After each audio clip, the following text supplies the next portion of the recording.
Please give a very warm University of Dayton welcome to Mr. Don Asher. Thank you, Jason. Okay, so what I want to do is give you kind of a roadmap to applying to graduate school in about an hour, and then I will stop and answer individual questions. You can also interrupt me at any time just by raising your hand or calling out, "Hey, Don, what about this?" Because it really doesn't bother me. This is a small class. We'll just treat it like a classroom, and so it's not going to bother me if you have a question that's particularly yours.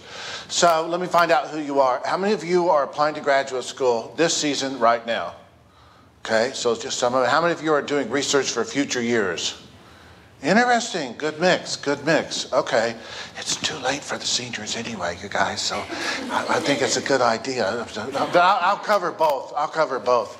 Let me see what you're after. How many of you are after law school? Law school. Law school. Okay, okay. Are you sure you want to be a lawyer? My mom's a lawyer. Yeah? Okay, good, good. So you know what you're getting into. All right, good. You want to hear my lawyer jokes anyway? Sure. Okay. 70% of lawyers say they want out of the law, and 60% would not advise that a young person come into the law. What interests me is that 10% spread, those people who want out but would recommend that you come in. What's up with them, you know? Are they just like, and then one day it occurred to me, they're trying to replace themselves so they can escape. So anyway, if you're going to be a lawyer, you have to take lawyer jokes. So, all right, so medical school. Medical school? Medical school? Okay, median pay of a primary care physician, $219,000 a year. Medical school, medical school. Usually some people raise their hand then. So how many of you are headed for the PhD? An excellent choice, an excellent choice. Do you know there's a lot of myths about the PhD. The main myths are that there's not enough jobs for PhDs and the pay is not great. Both of those are absolutely false. Do you have a handout that looks like a bar chart and it has unemployment rates by degree? And you have something that looks like that? Just asking. It looks. May I hold that up? Okay, so it looks like this. Okay, so when you look at this, you see that the unemployment rate for PhDs is quite low. It's 2.2%. I don't know which version I sent you. What does that say?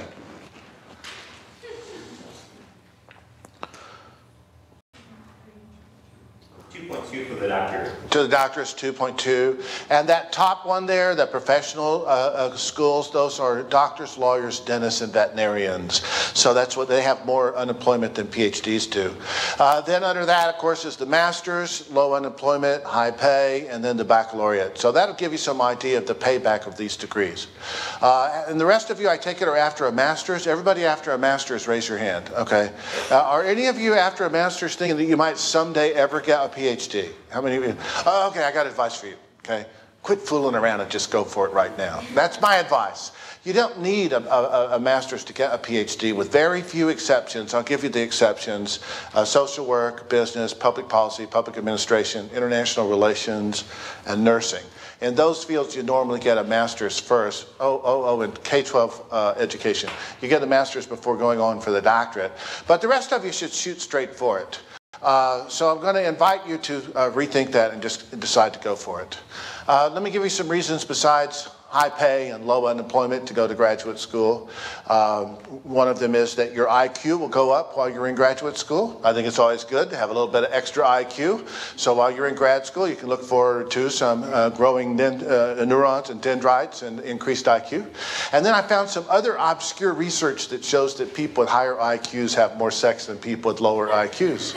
So far, I promise you, more money, lower unemployment, and possibly more sex. But I was giving this lecture, and some grad students came up to me and they said, "Hey, Don, hey, we're like graduate students, and we're not seeing all that. We're not seeing what you're talking about." So it could be a delayed benefit that comes along later. Maybe while in grad school, that's not available to you at all. But anyway, good luck on that front. So I think the reasons to go are solid. Especially if you can go for free. So I will do my best to teach you how to go to grad school for free. If somebody will raise their hand in 40 minutes and say, "Don, this is great, but what about the money?" Who will do that? Okay, don't forget, okay? you realize it's a big responsibility, because if you don't do that, you'll cost the people in this room literally millions of dollars. And you like go to school here and they're like, there's that girl. And you know, so I'm going to be gone. It's going to be on you. So don't forget about 45 minutes. Bring that up. I want to cover that. Okay, so how do you get started? Do we have any freshmen in here? Freshmen? Frosh? Yeah, oh, there's one right in the back looking very embarrassed. All right, everybody clap for the freshmen. All right, good. What do you think you might study in graduate school? I'm going to go to law school. Law school? All right, good. Oh, no, we need good lawyers. We absolutely do. I applaud anyone who wants to go to law school that knows what it means. So that's great. Okay, so your first task is to figure out what your target is. So I'm going to give you some formulae today, and these formulae will help you when you're trying to make a decision in this process. The first formula is fit and match trump grades and scores. So fit and match become more important than grades and scores. So what does fit and match means? It means you can narrowly identify what you would like to do in grad school, and then you go look for grad schools that match that narrow target. And so don't tell me you want to go to med school. Tell me you want to be a pediatric oncologist. Give me a little focus here. Don't tell me you want to go to civil engineering. Tell me you want to go to civil engineering and study construction material sciences. Give me something that will that puts some narrowness on it. Don't tell me you want to be in organic chemistry. Tell me you want to do proteins, enzymes, and mechanisms for protein folding. Don't tell me you want to be an anthropologist. What's an anthropologist? Nobody's an anthropologist. There's some kind of anthropologist. So you tell me you want to be a cultural anthropologist, but I'd push a little bit further and say, well, what about that would be interesting to you? And you would say, I want to be a cultural anthropologist of Native Americans living communally and working in construction in Chicago. That's the kind of cultural anthropologist I would like to be. So I'm going to pause while you develop some specificity, even if you're adopting it for the very first time right now, and even if you're a freshman, because I want you to adopt this, because here's the second formula: clarity of purpose is persuasive to admissions committees. Clarity of purpose, when you can say what it is you're after and why you're after it, that's very attractive to admissions committees. So I'm going to stop talking for 15 whole seconds, and I'm going to time myself. And you're going to write down a narrower target than you came into this room with, and then we're going to compare notes.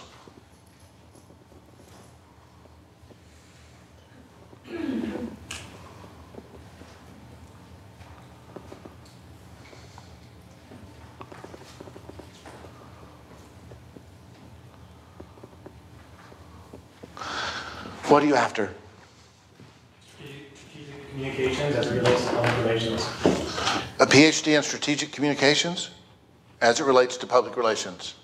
What kind of law? I don't know. Pick something. Something with foreign policy? Okay, so international law with emphasis on foreign policy? Okay, perfect. What's your target? History and philosophy of science. History and philosophy of science. PhD, right? Don't fool around. Yeah. Racial and ethnic history with a focus on the study of whiteness. The study of whiteness in racial and ethnic history. That's great. Okay, now this is something I know about you guys. Some of you are secret thinkers. You like to think a lot, but you don't like to be known as a big thinker. So you walk across campus acting like you don't think at all. But at home, you're a big, heavy thinker. What I need you to do is to come out of the closet as a thinker, square off your shoulders, and represent yourself as a scholar. So I want you to grab a neighbor, and some of you are kind of far away from somebody, so you're going to have to get closer to them. I want you to look not too crazy. Don't look like this. It'll make them nervous. Okay? And I want you to say, as if you really cared, what are you interested in studying? Count of three. 1, 2, 3, go.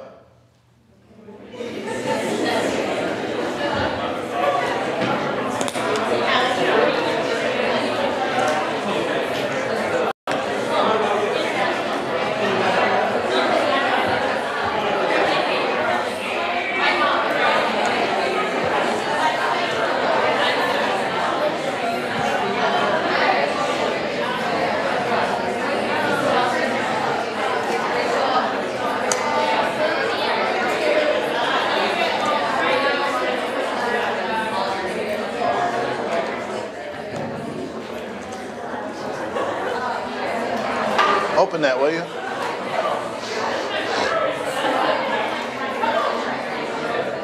He's my helper. Yeah.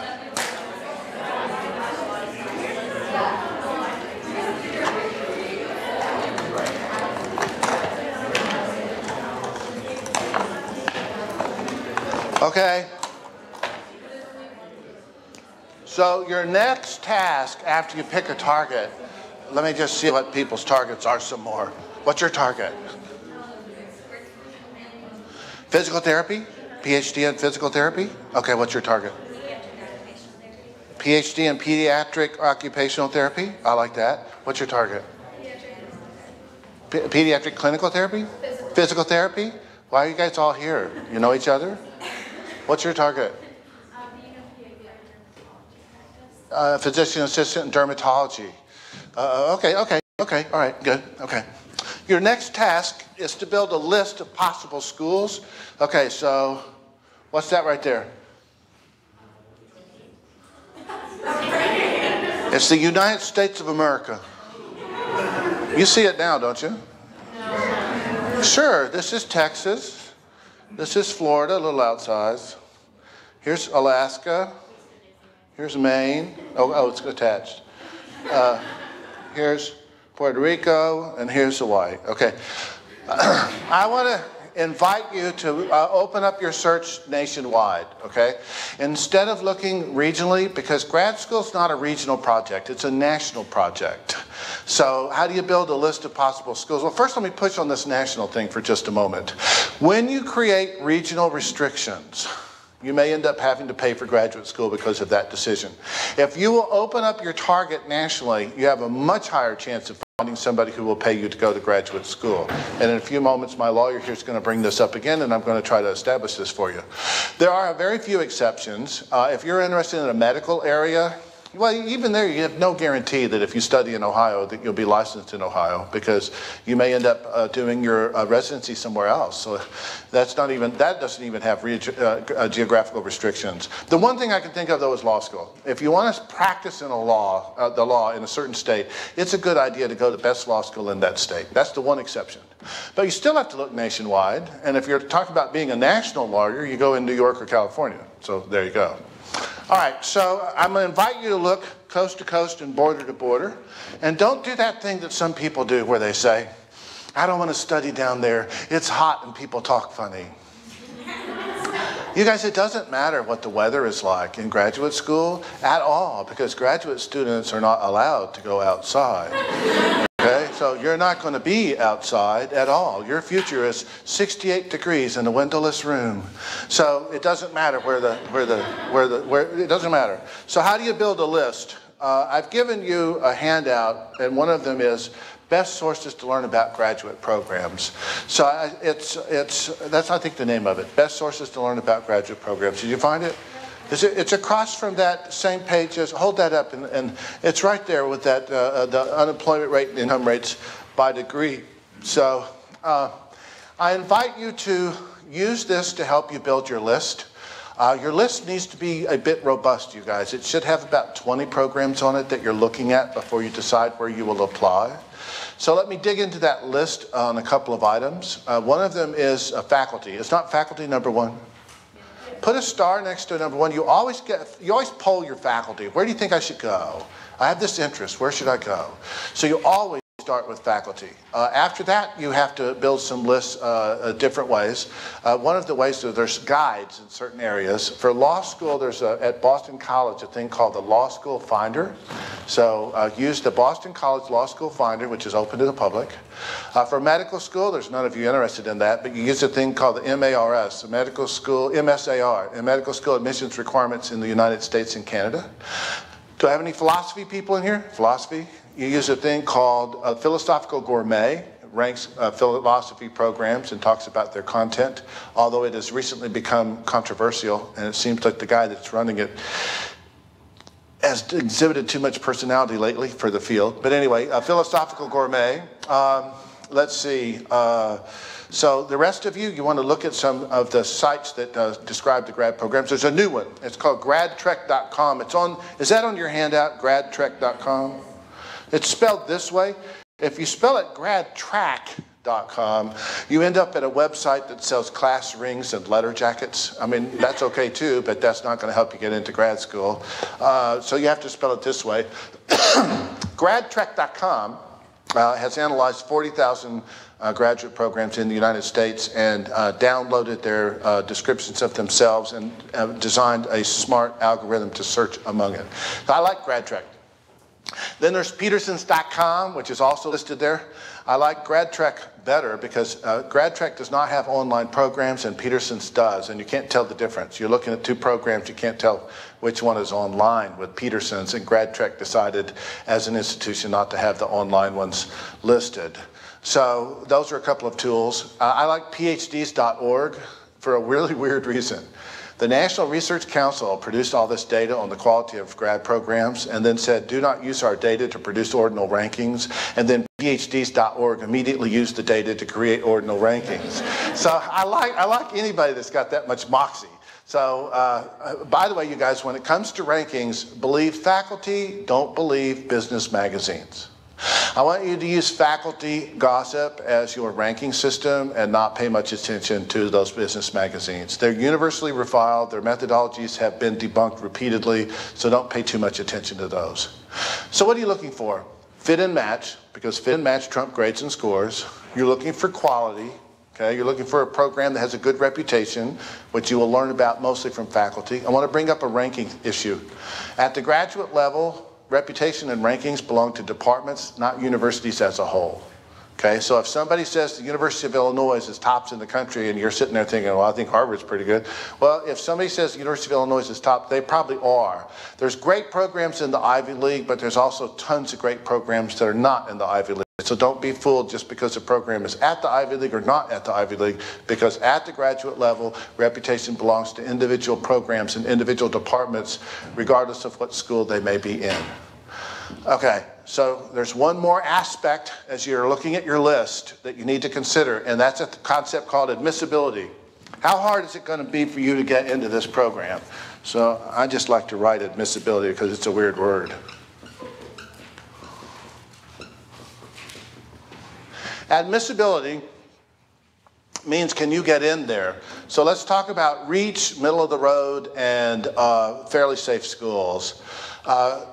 So reach schools, anything with a 10% or less admit rate, that's a reach school for even outstanding, stellar students. And I think you need to acknowledge that. Sometimes people are saying like, well, I'm a top person here at Dayton. I should be able to get into a top program. Don't think like that, because that's not the winner's way to think about it.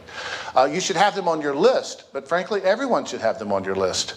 Middle of the road is about a 25% admit rate down to 10%. That's middle of the road.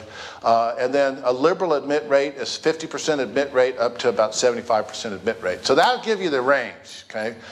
So what you have to do is divide your stuff into 1/3 safe schools, 1/3 middle of the road schools, and 1/3 reach schools. And then now we have to talk about, this is from high school, you know this, right? So I have to talk about how many schools should you apply to.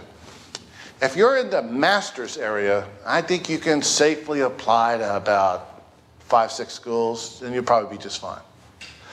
If you're after the PhD, the numbers have changed recently. We used to tell people 6 or 7 schools is a safe test of your admissibility for the PhD. It's not anymore. And I hate to say this because it requires you to do so much extra work. We're now looking at numbers like 8, 9, 10. And if you want to test your admissibility for the PhD, you kind of have to look at 8, 9, 10 schools.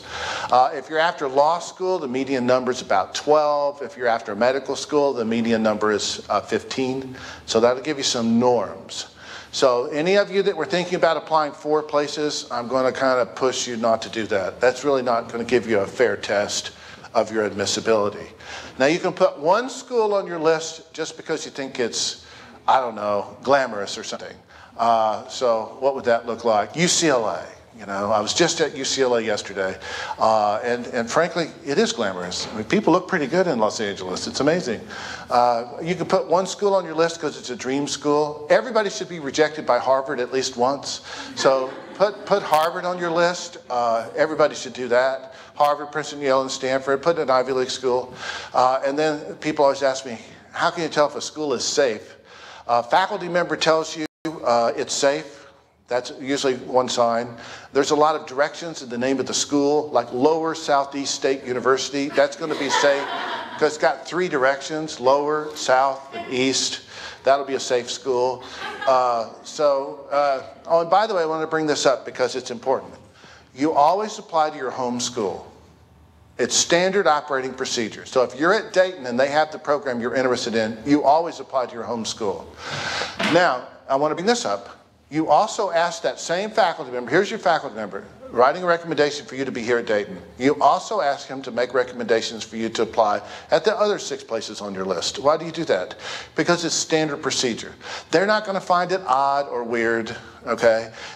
You don't just apply one place. Even if they tell you we're going to take you, you just don't do that. It's not how it's done. Okay, so you're not being weird to ask them to write letters for you for Dayton and also for other places. Now, so far I've asked you to look at about 20 programs. I didn't really quite say what look at means.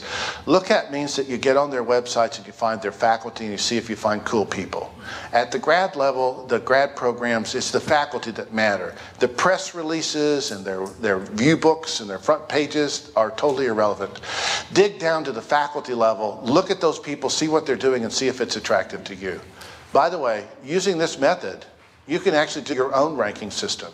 If you're comparing 2 schools, and on this one, the faculty are cranking out 5 or 10 articles a year. And at this one, you notice that people are putting out, they put out something last year, maybe 3 years ago was the last publication. You can do your own rankings. Now, there are some people who get kind of famous and quit publishing because they kind of can ride their own laurels, but not that many. So I hope this is giving you a system for looking at your list. If you'll put more energy into your list, you can relax about everything else. A carefully constructed list is the foundation for a good application season. And students want to skip this. They want to just be a little bit haphazard. Now, a couple of hot tips. When you're applying to grad school and you come to a little box that says, where else are you applying? Leave it blank. Never put your entire list of schools you're applying to on any application. Why? Because it doesn't serve you. It only serves their interest. And so you don't do it. If you're talking to a faculty member and they say, where else are you applying? You got to pony up some schools. So my recommendation, again, though, don't give them your list of 10 places. Just give them a couple of places that are kind of like them and then say, and Harvard. Now, if they ask you, are we your first choice school? This is kind of a complicated answer, but it's a good answer. Go ahead, ask me if you're my first choice school. What were your first choice? What's your name? Dr. Tommy, I don't really have a first choice school. I'm really excited by all the places I'm considering applying, and I've been very impressed by what I've learned about you and your team here. But I do have to let you know that the financial side of the offers that I will receive will be an important part of my decision-making matrix. So I'm certainly hoping to hear good news from you. Okay, now, I'm snarky, but the point is well taken. You guys don't have a first choice school because you should play the schools off against one another. All right, now, wide range of different people in here. Some professional schools like physical therapy, some PhDs in history, so it's a wide range. I just want to cover deadlines in the fastest possible way. You will apply a minimum of 2 weeks early, and you will apply more than 30 days early if you can. If you can't, you can't, but if you can, you should. If you're in STEM, you will need to apply a little bit earlier, and I'll tell you why. In STEM, science, technology, engineering, and mathematics, they look at the applications as they come in, and in humanities, they wait until after Christmas and look at them in the spring. So there's a real difference in the way the material is handled, even though they all look like they have the same deadline. So STEM earlier is better. Law school runs de facto rolling admissions, so try to apply in the first half of the season if you can. Medical school, we don't have any here, but if you have any friends applying to medical school, the new wisdom is to always apply in the first 2 or 3 weeks of June, even if you have to wait a whole other year to do it. So that's deadlines. Any questions about deadlines? Okay, I can cover the 4 main ways to stand out, or I can cover the contents of your portfolio. The contents of your portfolio are grades, scores, essays, and recommendations. And the 4 main ways to stand out I can tell you about. Which one do you want me to cover first? The 4 main ways to stand out? Okay, that's the one I didn't want you to pick. because it's really complicated. And it sounds simple, but it's not. Okay, number one, corresponding with graduate faculty. You do this for the PhD. You don't do it for law school. You don't do it for medical school, and you don't do it for business school. But you do it for the PhD. You don't do it for physical therapy. You do it for the PhD. So when do you do it? You can start in the spring of the junior year all the way through your application cycle. So corresponding with graduate faculty is expected for research PhDs, which is almost all PhDs. So you identify faculty that are interesting and you write to them. Hot tip, do not worry if they don't write back. I was talking to somebody that just came back from the Stanford tour, and the Stanford faculty said, we're too busy to respond to these things you're having your students write to us. But of course you can't design models off of Stanford, you guys. I mean, Stanford is Stanford. I mean, Stanford could decide they wanted to take only people that applied with a vowel. The first letter of their first name was a vowel. And they could still have plenty of applicants. So don't listen to Stanford. Listen to me. You write to the faculty, but you don't worry if they don't write back. So what do? These letters to faculty have kind of three parts: flattery, bona fides, and questions. So the flattery would look like this. In researching graduate programs in organic chemistry with a special emphasis in enzymes, I repeatedly came across your name in your research. That's flattery. Okay. I had a student who had a 100% response rate to her letters. I said, what are you putting in these emails? Money? And she said, well, you can look at them yourself. So I looked at them. Each one of them said the first line was, I've long admired your work. And I thought, well, that's a little dangerous if they're a new faculty member. She said, well, no, I researched them. I've known these people for years. So it worked. She had a 100% response rate with I've long admired your work, which is flattery. So flattery is a kind of a good introduction. In the course of my research, I came across your name often. That's flattery. Bona fides means that you're a good student. Okay. Now, faculty are busy and faculty are very elitist. I mean, let's just put it on the table. They're going to spend more time with you if you say you have a 3.9 GPA, and you have undergraduate research experience, you're a dean scholar for the last 4 semesters. That's the kind of thing that makes them think, okay, I'm going to perk up and pay attention to this student. If you do not have those kinds of credentials, don't put anything. Okay, it's not missing when it's not there, but a line or two about why you're a player is part of these letters. Okay, and then the third part is the queries. The queries, you have to be a little bit sensitive. Here's a hot tip. Don't write to faculty before you get some other faculty here at Dayton to review these letters before you send them. Let's do it that way. That's the safest way. Because you can ask dumb questions that put faculty off. So as you write these, I want you to make a step in the middle. Write to 6 different faculty members, and then go make an appointment with a University of Dayton faculty member and say, could you take a look at these and make sure I'm not shooting myself in the foot before I push send? Now, questions look like this. I have this interest. When I look at the faculty, you seem like the closest match. Would you be interested in a student with this interest? Okay, that's a fit and match question. It's a query. I see that you're interested in X. Your last publication was on Y. I'm curious to know whether you're going to go back to X or whether you've shifted permanently toward Y. That's a question about their research. So here's a really sophisticated question to ask. It's too long for you to write down, but I just want to give you an idea of a very sophisticated question to ask. Would I get to work with you from the first year? Are students expected to take a year or 2 of generalized courses before settling down with a primary advisor? That's a very clever question to ask because different grad programs are structured differently. And so by asking that, you're actually revealing that you understand a lot about how grad school works. I'll say it again if you're curious to hear it. Would I get to work with you from the first year, or are students expected to take a year or 2 of generalized courses before settling down with a primary advisor? Now, even though I told you not to worry about whether they write back, it's absolutely okay to send this 2 or 3 times to a faculty member. Faculty are very busy, and they receive 200 emails a day, every day. So if they don't write back, it doesn't mean that they don't love you. It may mean that they have 300 emails today. So it's absolutely okay to send this a couple of times. Yes? If you have like a professor that knows your work really well and knows the person that you want to work with, Yeah. would it be better to have them contact the faculty member first and then you send the letter? Yeah, that's called a sponsored mailing. So if they'll do that for you, if they'll write and say, I have a special student, she's going to write to you and mention my name, and then you write to them, and then your first line, you say, Dr. Wilson recommended that I write to you. Yeah, that's the top quality presentation. That's the top best way to do it. Okay. Any questions about writing to faculty? Those of you interested in professional schools, business law, medicine, public policy, public administration, and international relations, you're better off to go to the open house than you are to start writing to faculty. Okay? You had a question? Yeah. You said to write your GPA if you have a good one. Yeah. At what point would you consider it not a good one? Well, you're trying to impress them, and it's a freebie, right? So you don't have to say your GPA at all. But 3.8 and up is going to impress most people. And, you know, since you're only doing it to say, wow, look at me, I would, below 3.75, I would probably just hold back on it. Yeah. But there's exceptions. Engineering grades run lower than psychology grades, for example. So it depends on your field. Yeah. Yes? How exactly should you mention your GPA in an email without sounding like too much of a prick?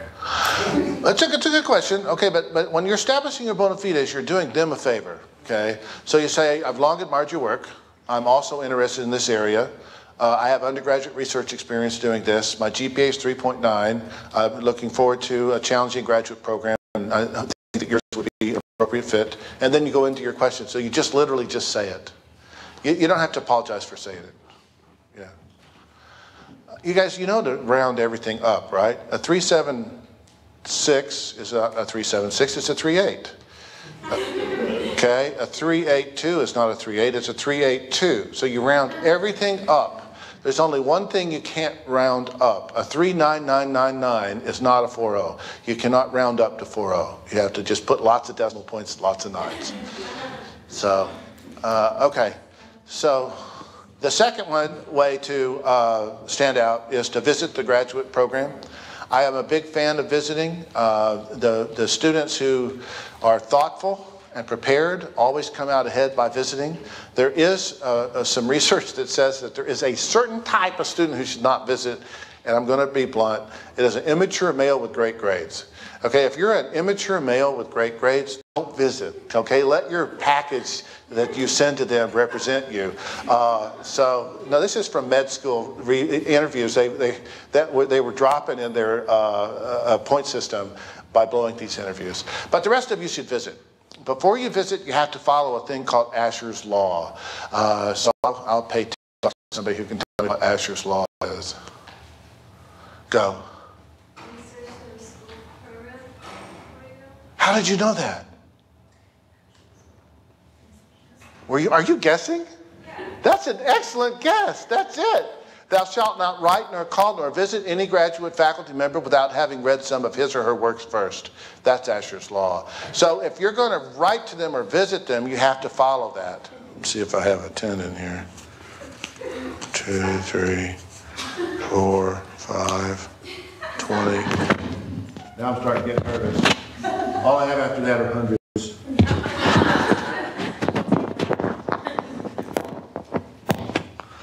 But I have another wad of money somewhere.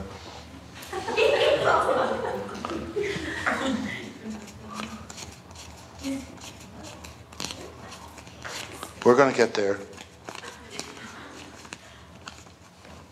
Would you hand that to her?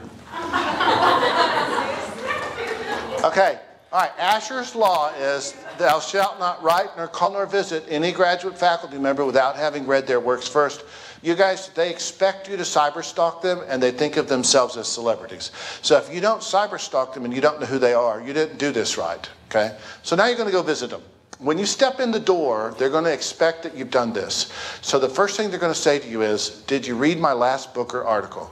So if you're visiting faculty, the correct answer to that needs to be, yes, I did, and I have some questions for you.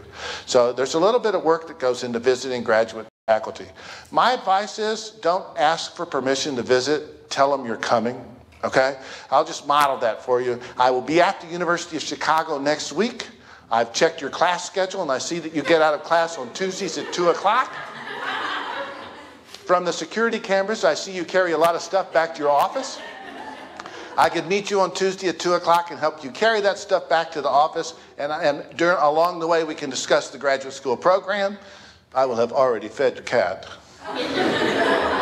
Okay, so just tell them you're coming.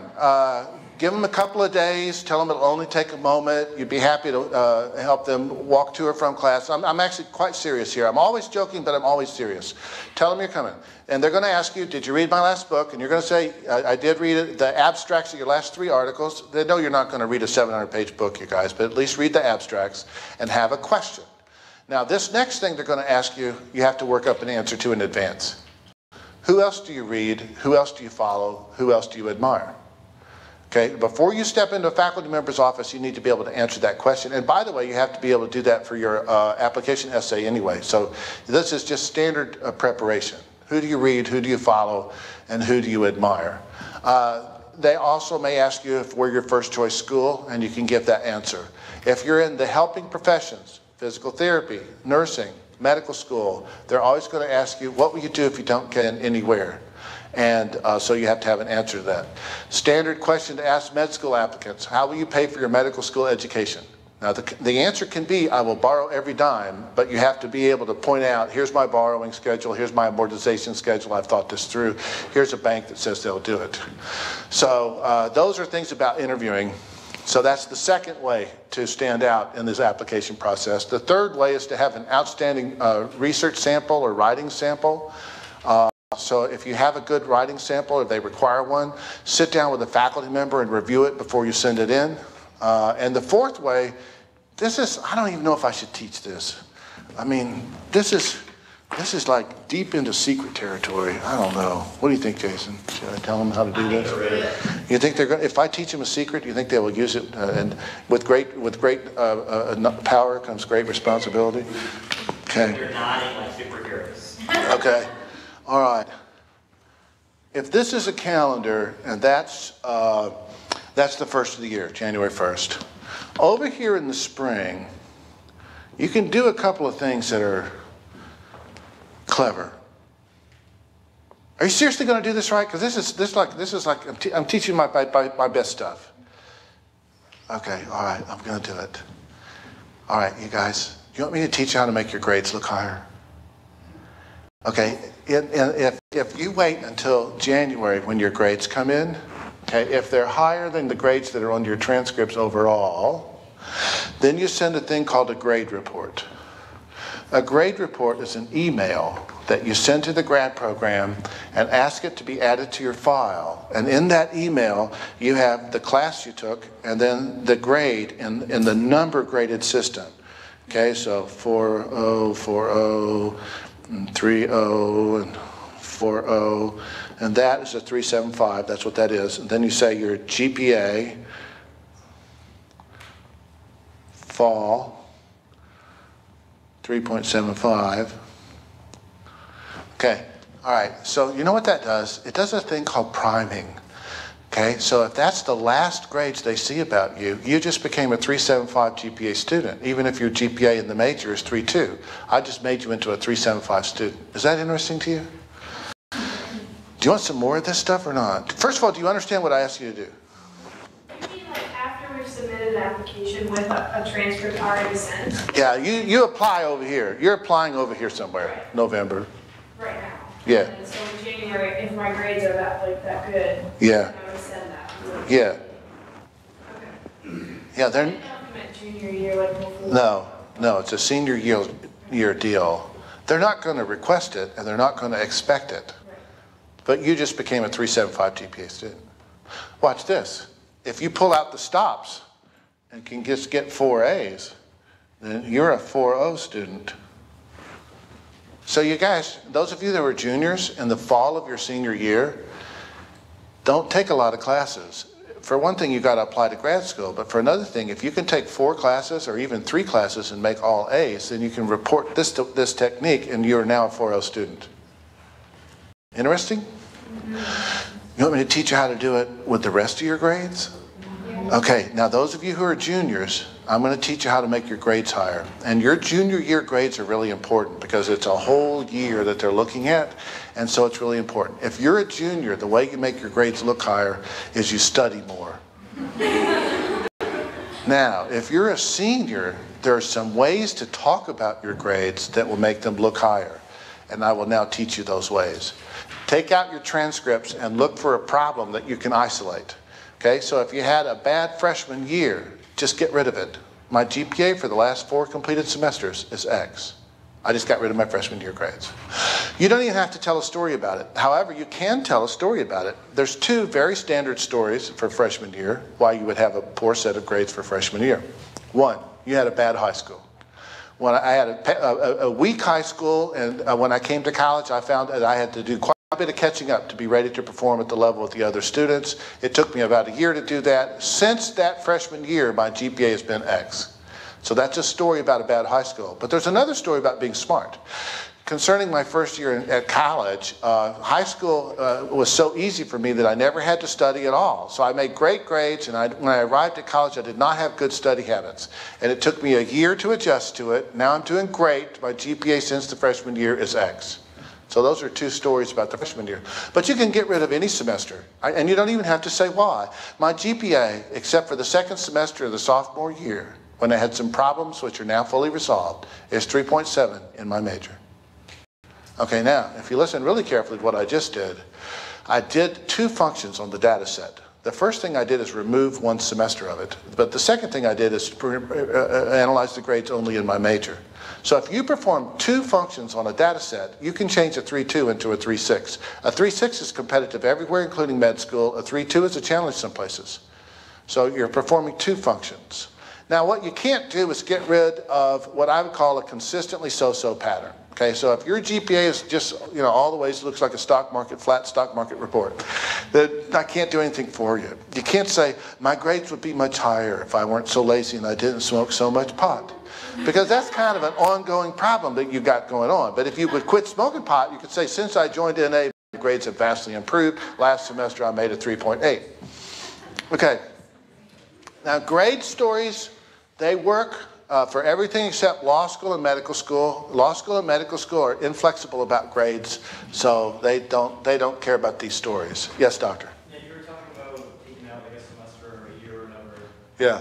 But what about when you send your transcripts, your GPA is on your transcripts, and then you're saying it's something different to the grad school level? Well, if you've already graduated, is that what you're saying? You've already graduated? No, I'm just saying, like, you're saying, like, oh, if I don't include my freshman year, I had this GPA. Uh-huh. Do they ever, like, fact check that, like, oh, but it actually... They always fact check. They always fact check. Does someone, can you get in trouble for, like, saying that, like, oh... Well, you're not saying, when I think about my grades, I think of myself as a 4L student. You're not saying that. You're providing a way of analyzing your GPA. You're reporting the method and the result in right where that is. So you understand why it's legitimate yet? Because you're not saying that you don't have transcripts. You're not saying there's not a GPA on those transcripts. You're saying my GPA, except for the second semester of the sophomore year, when I had some problems which are now fully resolved, is 3.7 in my major. You're reporting the methodology and the finding in the same sentence. Now, I have another question. Yeah, go ahead. What if you had a bad professor in, like, one of your core classes, and you just got, like, a horrible grade? Can you say something about that? It's really difficult to do that because the people reading this is also faculty, and they think faculty are infallible like the Pope, and so it's a challenge. It'd be better to denigrate the curriculum or something than the faculty member. I know what you're asking, and I just don't have a real easy way to talk about that. What semester was it? It was my junior year. I don't know if anyone knows or if I should be saying this, but he's not here anymore. So. Did you do him in? He did. He had something to do with the fact he's not here anymore. So, I mean. What was the class? Physical chemistry.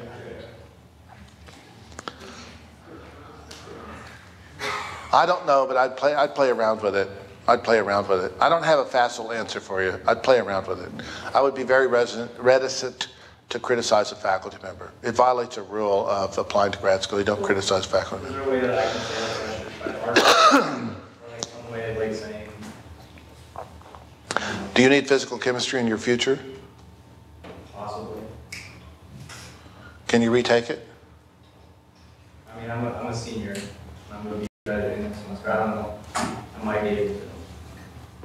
Let me ask you a really weird question. Do you think you understand physical chemistry in spite of this grade, or do you think the course was so weak that your foundation in physical chemistry is so-so?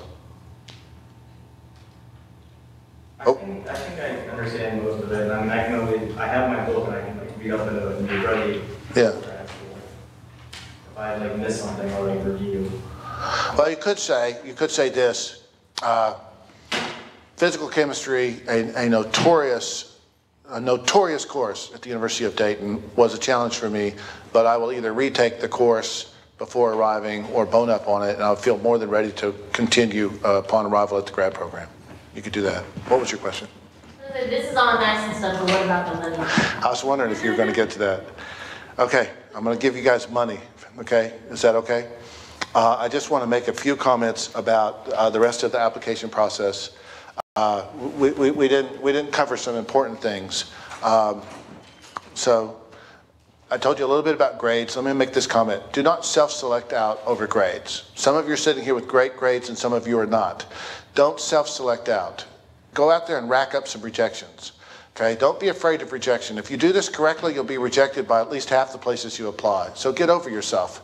What you find out in graduate admissions is, it's with the exception of law school, there's a kind of irregular pattern. You may be admitted to Cornell and rejected by Iowa State. So get out there and just be brave and take your hits. Okay, that's one on grades. On scores, I want to teach you something important about these exams, in particular the GRE. Stop studying for the GRE and start studying the GRE. Study that thing as a test, as a phenomenon in and of itself. Because you guys are studying for the GRE. Don't even bother doing that. Study the GRE as a test because you can learn the ways that you are missing questions, and that's easier and quicker and smarter than studying the content of the GRE. A friend of mine calls these shadow errors, and he's got a whole program to teach students not to make shadow errors. So that's one thing on the GRE. Next, grad programs that require the GRE do not all use it the way you think. For example, at UCLA, they require the GRE, but they have a threshold minimum. If you pass the threshold minimum, the grad school never sees that GRE school at all. The actual department, they never see it. So if you just get past the grad school as a whole, the department never sees that score. So don't apologize for it in your essay because they're not going to see it. So they don't use it the way that you think that they use it. Letters of recommendation. You have a handout called Better Letters of Recommendation or Letters of Recommendation. Do you know it? What's it called? That is awesome. That is a portfolio that you use to ask faculty to write letters for you. Please just write used portfolio or something like that at the top of that slide. I really want you to use that and not do that. I want you to use it and don't not use it. It's really clever. I got it from a faculty member and I think it's awesome and I will not drag you through it. Those of you applying to grad school this year, you need to be in offices getting those recommendations requested ASAP. Next, the essay. The essay is a huge part of why admitted or not admitted, not for law school so much, but for everything else. Law school is kind of unique. It's your grades and your scores, and so that's what it is. So your essay, you have to customize these essays for graduate school. If you don't customize them, you're not going to be going to grad school. A 4.0 with a non-customized essay will be rejected, while a 3.2 with a really good essay that points out fit and match will be admitted and fully funded. So I really need you to customize these things. Also, I need you to move your customization. If this is an essay and your customization is down here, you didn't do it right. I want to see customization in one of the first 3 paragraphs. Don't make me read to number 4 before I see customization. You have to move that up so that people see that you customized. Now, the easiest way to customize is to talk about the grad school you're applying to. Talk about them. Open your essay about them. What I like about you guys is this, this, this, and this. And that establishes customization. Also put specific faculty names in there. Mention 3 or 4 of their faculty members. I'm particularly attracted to the works of Drs. Wilson, Lee, and Wu. I met Dr. Wilson at a conference and talked about the grad program for 40 minutes, and she locked in my interest in your program. Dr. Lee and I have been corresponding, and his lab looks like a good fit also. And Dr. Wu's TED video was the reason that I was interested in your grad program in the first place. That's customization. You don't just mention a couple of names and stuff. You have to provide some context. Would you like to hear the second best opening line in the history of graduate admissions?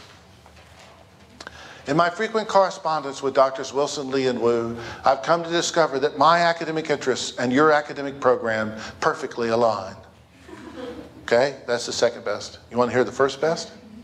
My uncle for whom your library is named. Very effective essay, okay? So just go out there and find schools with new libraries. Wait, can you repeat that? My uncle for whom your library was named. Yeah. All right, so enough on essays, but I will say this. Use my book. I think you need your own copy, but I don't care where you get it. They're for sale on Amazon for a penny, because after people get into grad school, they don't need it anymore. So, you know, I'm not trying to sell books, but I want you to get the book and look at it, because I couldn't possibly say enough to matter, even in an hour. And then you want to get faculty review. The Writing Center's great, the Career Center is great, and they'll review your essay. But the last person to put the stamp of approval needs to be a faculty member. And the reason is because of nuance that will be only visible to someone in that discipline. Going past the essay, we're now talking about free money. Did you have a question? Yeah, a quick one. If their personal statement questions for that specific school have like 15 questions, and it said we can respond with either little paragraphs to each question or one somehow cohesive essay, is it bad to just do little paragraphs? Do you know what I'm saying? Yeah, I do. I've never seen one with so many questions. Which one was this? Western Reserve, For what field? social work. Is there a word count limit on your responses to each question? No. Then I would answer each question. Okay. But It's really difficult to tie 15 into topics together, yeah. If they're using any kind of a point system, and I'm not saying they are, but then you want to answer each question exactly. Yeah, and not make them dig around in your essay. Okay. So that's my gut response. And it wouldn't sound good. It would probably be disjointed. Yeah. Okay. Yes? I have, okay, this might be a pretty dumb question, but that's okay. Who exactly does your accepting, like, at a school? Because, you know, Yeah. when you apply for undergrad, it's like the admissions office, but Yeah. we're aiming towards, like, specific faculty. So who exactly is accepting or rejecting us? Do you know? That's a super good question, and the answer is it depends. So let's talk about the grad school, the department, and then in some cases, these entities called PIs, and a PI is a principal investigator. And then there's these people up here. So the chancellors tend to set requirements that apply to everybody at the university, such as that everybody that gets a PhD from this university will be able to speak one foreign language to conversational level. It used to be 2, and so, but anyway, that's a chancellor's requirement. The grad school tends to set minimums that apply to everybody. This is why poets do need to pass the quant section of the GRE, because they'll say, well, everybody getting a degree from our grad school should have above an X on the quant section of the GRE. But there's a problem. Some places have a strong grad school and some places have a strong department. And if it's a strong department, the department will set all these criteria, and the grad school is really a function. They just make sure that all your paperwork is in order, and they forward that paperwork to the department. And when the strong department, then they can choose anyone they want, and the grad school will take them. But if you have a strong grad school, you have to be admitted to the grad school and then forward it to the department, who says, well, we'll take this person or we will not take this person. So the answer to your question is it depends. The grad school is usually a bunch of deans, and they'll often have functionaries doing a graduate school work, who may be graduate assistants. The department is almost always a subset of the faculty as a whole. Now, for professional schools, they're going to have professional admissions staff. So public policy, public administration, business law, medicine, they got dedicated full-time admissions people that spend half of the year recruiting and half of the year figuring out who they're going to admit. Does that answer your question? Yeah. So it's a really long-winded answer. When elite private schools, the department's going to be strong. Harvard, if the department wants you, the grad school they just have to put up with it. But state schools tend to have strong grad schools and weaker departments. So you have to be admitted to the grad school first. Let's talk about money, if I may, because I want to get this out. Pardon me. I'll make this brief and I will cover the whole gamut, but it's kind of critical. Every single student in graduate school is an honors student. If you get into graduate school, you're an honors student. That's the way to think about yourself. Because if they fund anybody, it may as well be you. What I see people do is they'll get into grad school and they'll say, oh, these people are so good. They're all from Ivy Leagues. They all have 3 9s. I barely got in here. I don't deserve to be funded. They're only going to fund 20% of this department. It's not going to be me. Do not think like that. Think this way. I got in. Somebody's going to get funded. It may as well be me. Because if you start to think that way, you'll find the funding. Law school has limited funding, but it has some. And I'll tell you in a minute what it is. So next. For lots of these programs, in particular for the PhD, you don't pay tuition. So don't make your decisions about where to apply based on the cost of tuition. If you don't pay tuition, what costs more? In-state tuition or out-of-state tuition? Neither. They're equal. 0 times the real number is 0. Okay, so same with public-private. If you don't pay tuition, what costs more, public or private? Neither. But the actual fact is private schools are cheaper than public schools because they have more robust funding. Now, this is mainly for the PhD. For all of you that were sitting on the fence between the PhD and the master's, I just gave you a major reason to look again at the PhD as an option, going directly for the PhD. Now, what kind of we talk about when we keep using this term funding? What does it mean?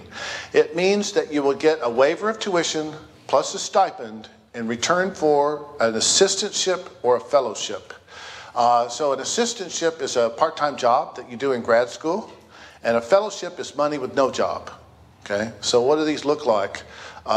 Teaching assistant, you know about. Research assistant, pretty obvious. Graduate assistant, it's just, they're all over every major graduate school. Universities are run by graduate assistants, quite frankly. If they were to disappear tomorrow, grad schools would collapse under the workload. Now, there are secret assistantships for business and law, and they're in the Career Center, the admissions function, and IT. So those are the 3 secret areas. So if you're interested in public policy, public administration, international relations, nursing, law, then this is what you do. You get an assistantship in the career placement function at those programs, or the admissions function, or the IT function. And by that they mean, can you design a website and or modify it? And so those are the assistantships in those areas. Medical school has complex ways to have your loans relieved. We don't have any meds in here. Could you talk about medical school? Anyway, you can borrow every penny of medical school. There's nothing wrong with doing so. And you can apply for loan relief after you graduate by working in an underserved area, such as a Native American Indian reservation or a rural area of America. The problem with that is that program receives twice as many applications as they accept. So if you go through medical school thinking that you will do that, it may not work out for you. I think you should go to medical school. I think history of science can take care of itself. Okay, just my opinion. So applying to for money for med school, even if your family has money, you still do it, okay? So some of you are used to your family paying your tuition as you've gone along. When you apply to grad school, you will apply for all forms of financial aid and support because it's just standard procedure. It's just what you do. If you're over 24, you'll receive all of it anyway. You'll be considered an adult. So when you approach a grad program, you ask them, how do people pay for their graduate education in your program? Don't apologize for asking about this because I want to almost warn you away from the whole concept of financial aid. If you say financial aid to a grad program, you just asked for a loan because the financial aid office is the loan office and it's a place where they have one tool that solves all problems, and that's a loan. So don't ask about loans, ask about funding and support. How do people in your grad program pay for their graduate education? What are all the forms of funding and support available to students in your program? If you ask the right question, you'll get the right answer. If you ask them what kind of financial aid do you have, they'll send you to the financial aid officer who will write you a loan. So I hope that you will stay away from that person as much as you can. And what's really weird about it is they will give you the maximum loan that you're qualified for, whether you need it or not. You may need 10 grand to get through your year, and they'll give you $20,500. I do not like that about the financial aid officers. Okay, I hope I've given you some roadmap for how to do this. Those of you who are doing it this year, pull out your stops and get it done. It is a lot better to do this from school than it is to do it from some job at Target or some job as a lab assistant. So I'm going to encourage you to turn your life upside down and make applying to grad school your top priority. Those of you who are juniors, come out of this summer with your list of schools, the GRE behind you, and some clarity of purpose, because clarity of purpose is seductive to admissions committees. Thank you very much for coming tonight. Thank you. Thank you. Your faculty are eager to hear from you about this, and also do you help them with the essays and stuff in the Career Center? Absolutely. So one more round of applause for Don and his talk tonight. Thank you. As a reminder, if you are also job seeking or planning a job seeking after your graduate school, all of us have to do, stick around for this talk at 7:30 on tracking the hidden job market. And right now, down in our office in the Alumni House in Career Services, we do have Southern California, their College of Engineering is meeting with prospective students right now. If you're looking at a STEM field or engineering, maybe consider them. And a final plug for this week, for ESPA Preparation Week, including our grad school fair, Thursday evening, 5 to 7 in the Reclex. Thanks and have a great evening.